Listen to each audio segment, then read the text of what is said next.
Boa tarde, galera do canal. Aqui quem fala é o professor Dior e hoje estou aqui para mais uma aula, né? Hoje nós iremos trabalhar, discutir um pouquinho, né, sobre os termos essenciais da oração, que nada mais é do que o sujeito e o predicado, beleza?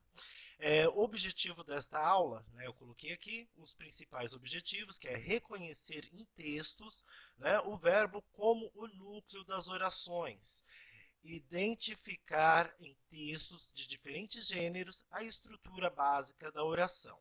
Sujeito, predicado, complemento. Né? O complemento nós veremos numa outra aula, tanto o complemento verbal quanto o complemento nominal. Tá bom? E objetos, direto e indireto, quando nós formos ver esse complemento e também trabalhar, estudar um pouquinho mais sobre os verbos, né? Se eles são transitivos, intransitivos e aí vai. Bom, vamos lá. Então, a oração possui dois termos essenciais, o sujeito e o predicado. Né? Como eu já discuti com vocês, já expus a vocês em sala de aula, o sujeito, o termo sobre o qual o restante da oração diz algo. Então, assim, se eu estou falando algo, falando alguma coisa, né, eu tenho um sujeito. Então, o sujeito é aquele termo de quem eu estou falando alguma coisa dele. Tá? E predicado é o que eu estou falando, né? Termo que contém o verbo e informa algo sobre o sujeito. Aí tem um exemplo aqui, né? Do sujeito. As praias estão cada vez mais poluídas. As praias é o termo de qual eu estou falando alguma coisa. O que eu estou falando das praias, né? Aí é o predicado. Eu falo o quê? Que elas estão cada vez mais poluídas. Tudo bem? Posição do sujeito na oração. É importante que vocês deem uma, né, frisada nisso daqui, porque nem sempre o sujeito ele vai estar ali no início da minha oração, no início da minha frase verbal. Tá? Ele pode se apresentar, ele pode aparecer ali por último ou no meio desta oração. Né? Então, aqui, na ordem direta, as crianças brincavam despreocupadas, sujeito, que o termo de quem eu estou falando, né, as crianças, e o que eu estou falando sobre ela é o predicado, que elas brincavam despreocupadas. Tudo bem? Também nós temos aí na ordem inversa, brincavam despreocupadas as crianças. As crianças continuam sendo o termo, né, de quem eu estou falando, então, portanto, ela é o sujeito. Tá? E por último, sujeito no meio do predicado. Né? Despreocupadas, as crianças brincavam. Também tem um sujeito, as crianças continuam sendo o termo de quem eu estou falando, né? E brincavam despreocupada aí é o predicado. Tudo bem? Núcleo do sujeito. Aqui eu coloquei, né? Seu núcleo, palavra mais importante, pode ser um substantivo, pronome ou palavra substantivada, né?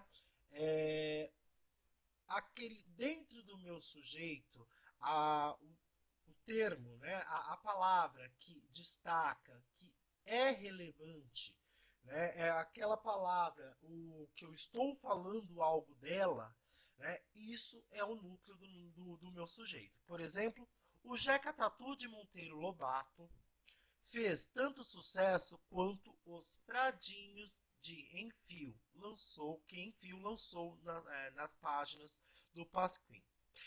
Bom, meu sujeito aqui é o Jeca Tatu de Monteiro Lobato. Tudo isso é sujeito, tá? Só que o termo essencial ali, a palavra essencial, que eu estou falando algo, né? O que fez tanto sucesso quanto os Fradinhos que Enfio lançou nas páginas do Pasquim? Jeca Tatu, né? Então, o Jeca Tatu, ele é um substantivo, né? E é o núcleo do meu sujeito. É o termo ali mais importante, a palavra mais importante dentro do meu sujeito. Então, portanto, ele é o núcleo. Tudo bem? E aí, isso é importante também vocês compreenderem sobre o núcleo, Por quê? Dependendo do tipo de sujeito, né? Por exemplo, um sujeito composto, que nós veremos já em algumas páginas à frente, o sujeito composto ele possui mais de um núcleo, né? Porque eu não estou falando apenas de uma coisa, eu falo de duas ou mais. Por isso que o sujeito ele é composto. Nós veremos já. Classificação dos sujeitos. Eu classifico o sujeito em determinados e indeterminados. A forma correta de se classificar o sujeito, primeiro, no ponto de partida, é saber se ele é determinado ou se ele é indeterminado. E lá para frente nós veremos que às vezes, dentro de uma oração, eu posso não ter um dos termos, no caso, o sujeito. Que eu terei, aí seriam orações sem sujeito, que nós também iremos discutir aí numa outra aula. Tá? Então, o sujeito ele é determinado. Quando ele é determinado, é aquele que se pode identificar com precisão a partir da concordância verbal. Né? Eu olho ali, o sujeito ele vai estar exposto, ele vai estar explícito, ou também consigo identificá-lo através dessa concordância verbal quando se trata de sujeito implícito. Né? E eles podem ser determinados simples, composto ou implícito. Implícito também tem outros nomes, como oculto, como desinencial, como subtendido. Tá bom? E os indeterminados é aquele que, embora existindo, não se pode determinar nem pelo contexto, nem pela terminação do verbo. Na língua portuguesa, há duas maneiras diferentes de indeterminar o sujeito de uma oração.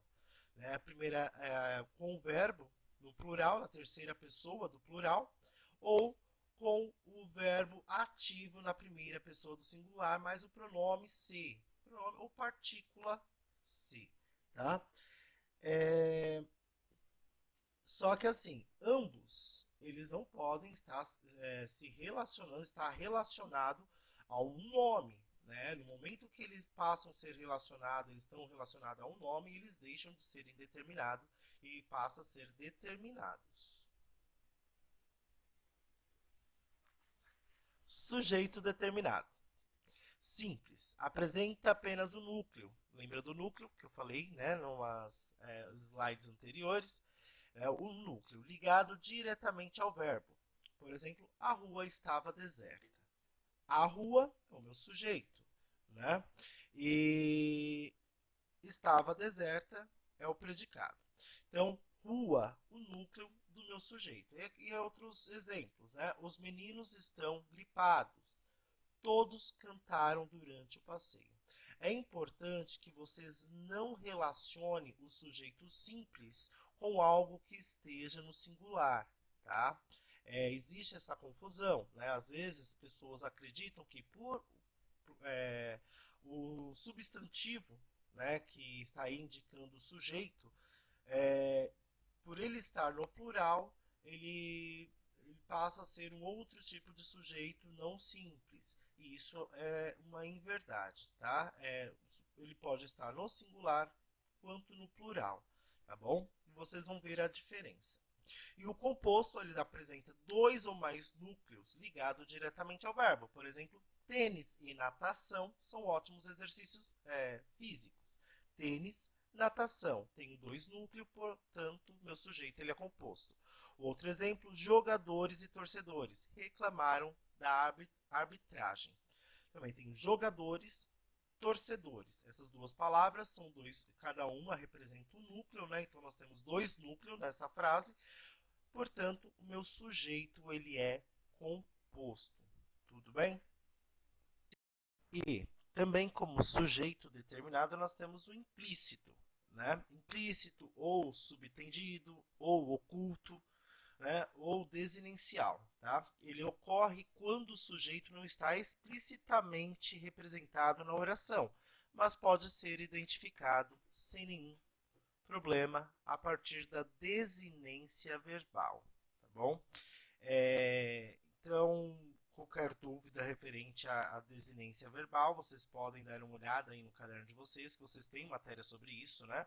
Eu já cheguei a falar sobre quando nós estávamos discutindo sobre verbo, né, o radical e as desinências do verbo, né, que indica o número, né, e a pessoa do discurso, tá bom? Por exemplo, aqui nós temos dispensamos todos os funcionários, dormiu até tarde. Na primeira frase, dispensamos todos os funcionários, nós não temos, né, um sujeito ali de forma explícita, né, um pronome, um substantivo que indique, né, esse sujeito, mas o verbo, a forma que ele está conjugado, né, dispensamos. Quem dispensou? Nós. Né? Nós dispensamos todos os funcionários.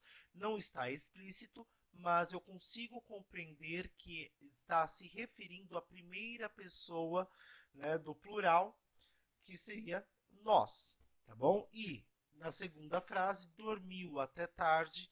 No caso, esse il, o finalzinho, ele indica que seria uma terceira pessoa, né? Ele dormiu até tarde. O sujeito ele não é explícito, né? Mas eu consigo compreender tranquilamente que está relacionado a uma terceira pessoa, né? Do singular, ele.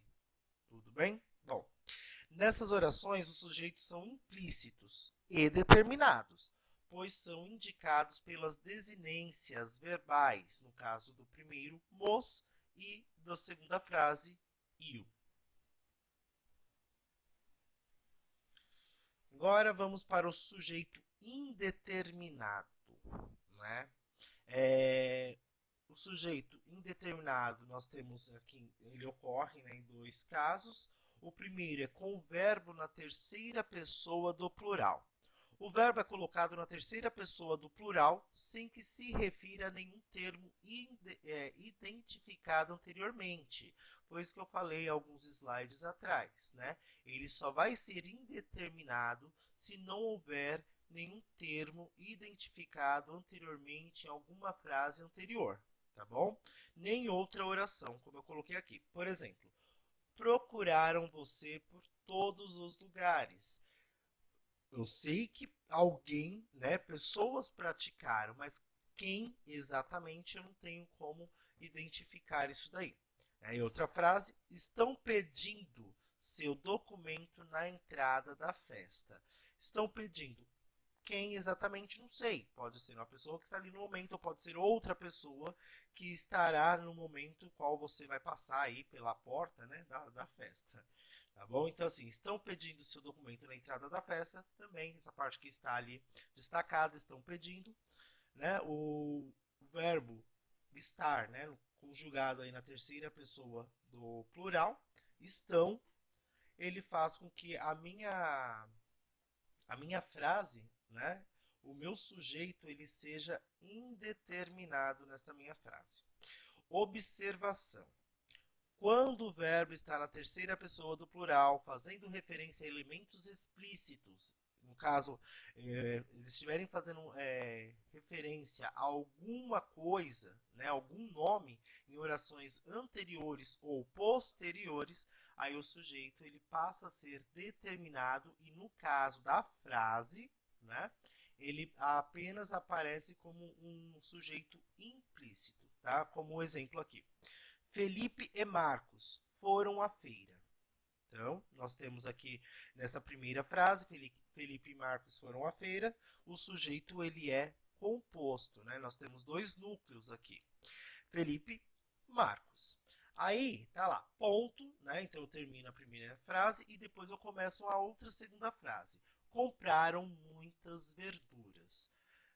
Compraram muitas verduras. Neste caso, como esta frase, essa segunda frase, ela faz referência à frase anterior, né, ali Felipe e Marcos, nós sabemos que quem comprou muitas verduras foram Felipe e Marcos. Então, ela deixa de ser uma frase, né, com um sujeito indeterminado e passa a ter um sujeito determinado, e aí a única coisa que acontece é que esse sujeito determinado ele é implícito.